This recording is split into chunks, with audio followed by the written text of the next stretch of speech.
An epic journey into the forests where faces tell stories beyond words. A land of 1,000 tongues. Beneath the restless clouds of the southern Pacific, where the ocean hugs the eastern edge of Indonesia and the coral sea breathes humid gusts into dense emerald forests, lies one of the most mysterious places on Earth, Papua New Guinea. Here, time folds upon itself.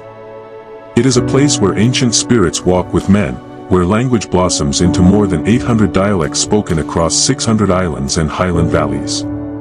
A land of stories and fire, of bone and clay, of ritual and rhythm.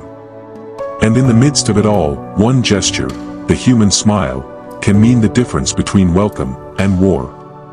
In our world, a smile is a sign of peace. But in theirs, it could be a challenge, a dare, even a threat. Dr. Lena Whitfield, cultural anthropologist. The smiling stranger. When Sarah, a young teacher from New Zealand, first arrived in the Eastern Highlands to volunteer, she did what any polite foreigner would do: she smiled. At every local she passed. A warm, genuine, full-teeth smile. It nearly started a fight. The man she smiled at froze. His eyes darkened. And then his stance shifted, shoulders back, chest forward, machete hand twitching. Fortunately, a local translator stepped in quickly, placing himself between them. Later, Sarah would learn what she had unknowingly done. In that particular clan of the Simbu people, showing teeth, especially from a woman to a man, was an age-old nonverbal cue of aggression. A signal often used before war. We don't smile at people we don't know. That's what dogs do before they bite.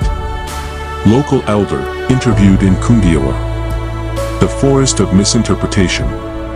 In Papua New Guinea, every tribe, every village, has its own code of conduct. What might be an innocent nod in one valley could be an insult in the next. A handshake might mean alliance, or a declaration of bride price negotiations. But nothing has confounded outsiders quite like the smiling taboo. In many highland societies, baring teeth, even in joy, is a private act. Laughter belongs to the communal fire, among kin. Not to the stranger on the road. Your smile says, I am here. I challenge you. And so they answer. James Kerr, cultural mediator. Anthropologists have traced this interpretation to ancestral patterns of conflict resolution, where pre-battle posturing often involved exaggerated facial expressions. Over generations, the signal stayed embedded deep in the cultural subconscious. Masks, bones, and expression. One cannot understand the language of the face in Papua New Guinea without understanding their relationship with the body. Tribes across the Sepik River are known for their elaborate face painting, not for beauty, but for storytelling. Every swirl of ochre or smear of ash represents lineage, power, memory. Facial expressions, thus, are not individual emotions, they're symbols of status, intent, and tribal protocol. In the Acero mud men, warriors would coat themselves in pale clay, don grotesque masks, and walk eerily through the jungle, expressionless, haunting, ghost-like. Smiles, laughter, tears, these were private things. To smile publicly was to betray inner feeling. To show vulnerability. A true man hides his face, for the face is a window to the spirit. Proverb from the Eastern Highlands. When cultures collide. In recent decades, the influx of missionaries, aid workers, and travelers has led to a silent wave of nonverbal culture clashes. Smiling at children? That's safe. Smiling at an older man without first being introduced by name and clan? Dangerous.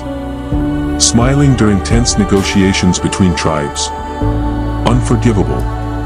A French journalist once laughed nervously during a tribal court trial. They nearly accused him of mocking the dead. Excerpt from Field Notes in the Firelands, Dr. Hal Prendergast.